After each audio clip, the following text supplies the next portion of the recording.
Celebrating the baby boomer lifestyle. This is Boomer Life with Sterling Fox on AM 650. Our guest in studio from Next Gen Hearing and Mainland Hearing is Dr. Ted Venema, audiologist, and we're talking about hearing loss and, well, solutions for same. And Dr. Ted, you were talking, we talked a little bit about tinnitus, the ringing in the ear syndrome, but let's back us up even further and let's talk about, because we're going to understand hearing loss, we have to understand how we hear. So take us to square one, if you would, and hold our hands and walk us through this. Right. The interesting thing about, we'll start with the outer ear and work inward. And the outer ear has the weirdest shape. It's got this, the little bumps or ridges you have in the outer ear with a little bowl. Yeah. And then the ear canal is about 2.5 centimeters, about an inch long. That has its shape because it has to. We evolved, or we were created that way, because that shape resonates like a wine glass when you lick your finger and you... Oh, yeah, right. Well, that shape of the ear resonates with high-pitched sounds, treble. Interesting. And that means, what the gift of that is, it elevates the audibility of high-frequency sounds of speech. The letter F, S, CH, all those are high-pitched sounds. Right, yeah. Those are the consonants that tell you what a word is. Did they say fat, hat, cat, bat, sat? They all have but it's the that separates the words. Right. And because we speak, our ears have evolved, or that the ear is literally married to the voice. And that's why your ear has its shape. Now that resonance comes right between 1,000 and 4,000 cycles. It's out of the range of most music. It's up in the high-pitched treble region. In the area where only dogs can hear. There you go. And us, we hear the high-pitched consonants. Okay. It's for the consonants as opposed to the vowels of speech. All right. Vowels are loud and low. Yeah. You've only got 5 vowels. You have thousands of words, and every word has a vowel. So vowels are cheap. It's all about those consonants. They tell you whether you said fit, kittens, or mittens. Whether you said fit or hit, sit or, the other one. And so, if you're suffering hearing loss, all you're going to hear is eh. Yeah, you're going to hear the consonant. Right. You're going to hear, but you're going to have difficulty hearing what they said. So it's the specifics that are it's the high pitch. It's the clarity. They hanker for clarity. Okay. That's why elderly people say kids are mumbling these days. They hear the bass because the voice of a woman, man, or child is basically bass. But the letter S, F, CH, K, T, all those sounds are way up there in the high pitch register. Interesting. So that's why your outer ear has the shape it does. Otherwise, we'd have dog or cat's ears. Okay? It's because we speak. We've evolved. The middle ear, the eardrum, is way bigger than the last little bone. And the eardrum, you need that middle ear because you want the inner ear, which is filled with fluid, to be activated. Now, if you have your head under a pool, and I stand at the edge of the pool and talk to you, you're not going to hear me. All the sound's going to bounce off the water. Right. So the same with the inner ear. It's filled with fluid where those hairs are, okay? So how is airborne sound going to puncture or penetrate that fluid-filled cochlea? It won't. Okay. So what you need is the middle ear to help do it. It hits the side of your drum, it hits your eardrum, and then the sound hitting your drum is converged onto a point, the little stirrup bone. And that stirrup bone is what hits your cochlea. Now, is that on the inside of the eardrum? Yep. Okay. So you can think of it, if you push your hand against the side of your face, with your palm of your hand, really hard, and then stop, and now push with the same force against your fingertip. Your fingertip will leave a red mark on your cheek. Sure. So pressure is force over an area. Force on the drum is converged onto a point. And that little point, that stirrup bone, pushes in and out of the cochlea. Okay. So that's why you have a middle ear. So you have our outer ear, the middle ear, and now you move to the inner ear, the cochlea, which is Greek for snail shell. And that's where you have 15,000 little tiny hair cells. These hair cells are like the retina, so to speak, of the ear. They change sound waves into electricity. So just like the retina of your eyeball changes light into electricity, because electricity is the language your brain understands.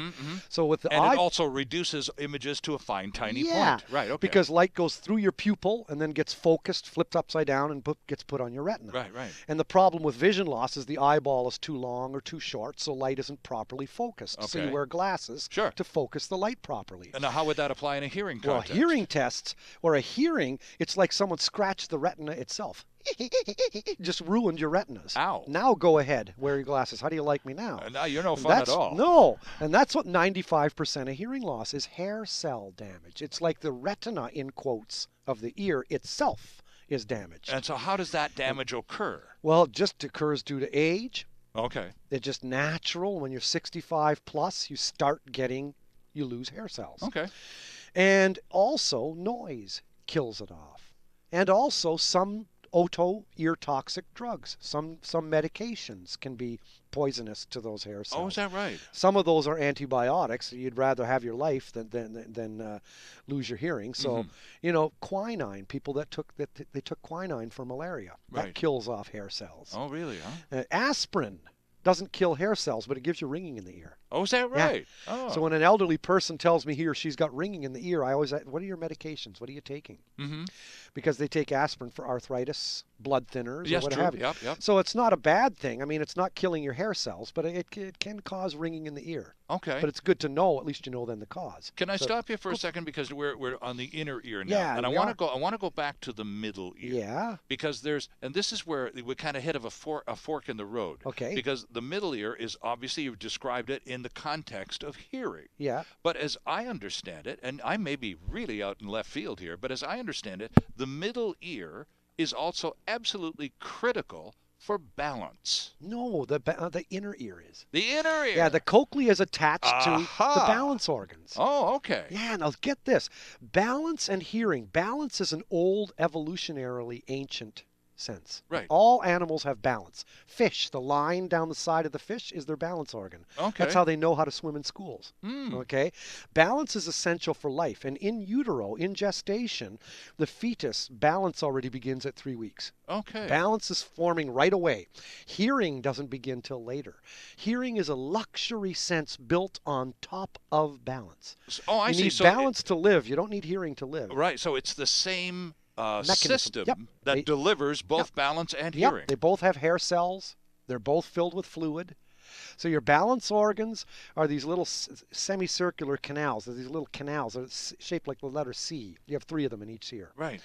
And then the cochlea is a snail-shaped little organ about the size of your pinky fingertip. Okay. So both of these organs, they share hair cells and they share the same fluid. So if you're born deaf, Yes. for example, Yeah. that has nothing to do with your ability to be a well-balanced physically Nope, person. Not necessarily. It wouldn't affect your balance at all. Nope. No. So the same thing does 2 completely different tasks. Yes. Yeah. Balance tells you where your limbs are in space. Yeah. And I mean, helps you negotiate your way. And hearing is picking up sound. Interesting. So, I mean, that's what. So, but both of them use similar mechanisms of hair cells that bend and fluid and stuff like that. So back to noise-induced Yes. hearing Yeah. loss, Yeah. Dr. Ted.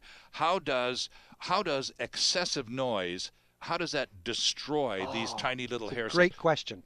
The resonance of your outer ear that we described earlier, that elevates the high-pitched consonants of speech. Okay, yeah. That's your friend. I mean, that's what you want. We're supposed to be hearing soft voices over the crackling of a fire. I mean, that's how it were thousands of years ago. Right.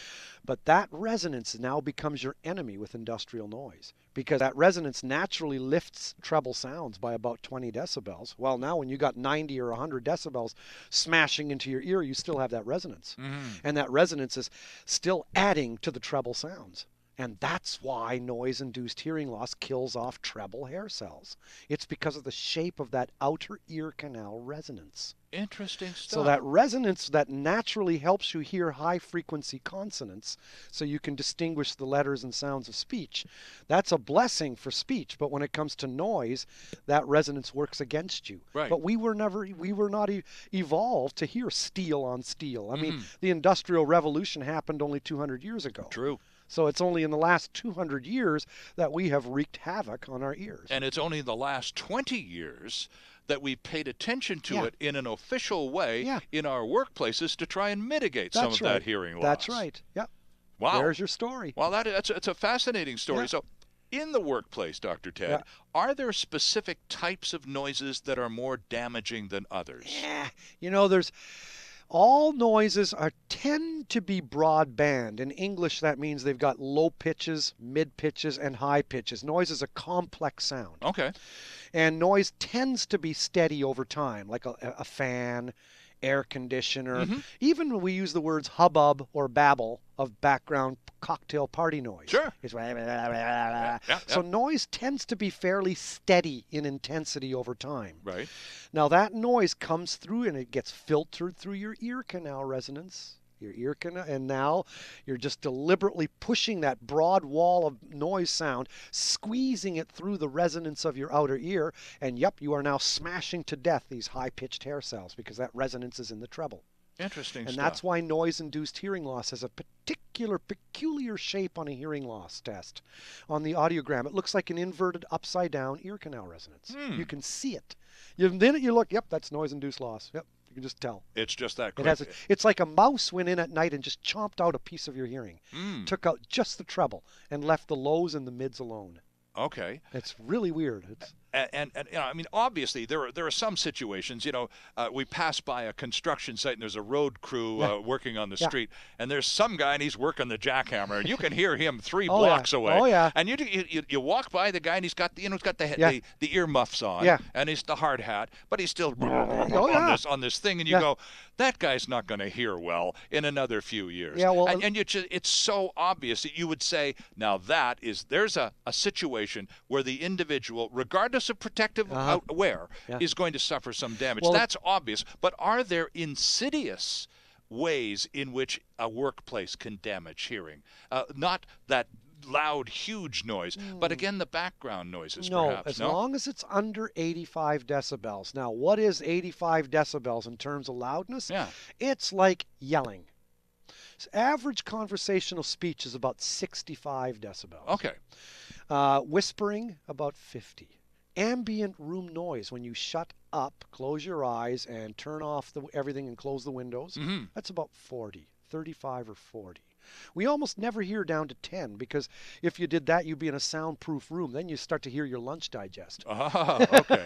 So when people get in soundproof rooms, you can hear yourself swallow. You hear everything. Well, I know. I was in a soundproof room with Dr. Lee when I Well, went for my hearing test. Those are sound treated. Okay. They're not soundproof. Well, it was pretty quiet. So they are quiet. I could hear myself think. Yeah, they are quiet. It wasn't a comfortable thought. No, they're not. It's too quiet. I know. And yet people don't like that. So talk to us about white noise. White noise is a commercial product that some people seem to want to have in work environments or shopping malls or white noise. It's background. Yeah. It's just noise. White noise is just like the color white. If you have a color wheel with red, blue, yellow, green on it, and you spin it really fast, it turns white. Okay. You mix all colors together, you got white. All right. So white noise is like an analogy of that. White noise contains all the different frequencies, lows, mids, and highs, to an even degree. So if you've got noise comprised mostly of low frequencies and less of high pitches, it's going to be called pink noise. Okay. Because with like light, red is a low frequency light wave, and ultraviolet is a high frequency light wave. All right. So they do it in similar ways. So white noise is like all the different pitches, like psh.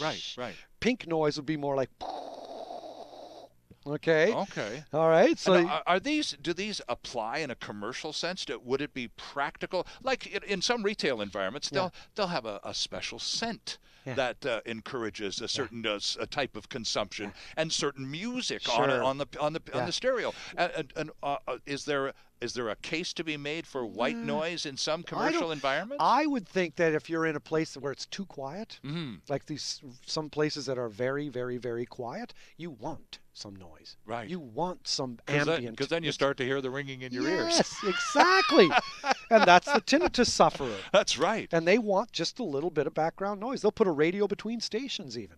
They'll put anything to cover up or mitigate or take the edge off the tinnitus.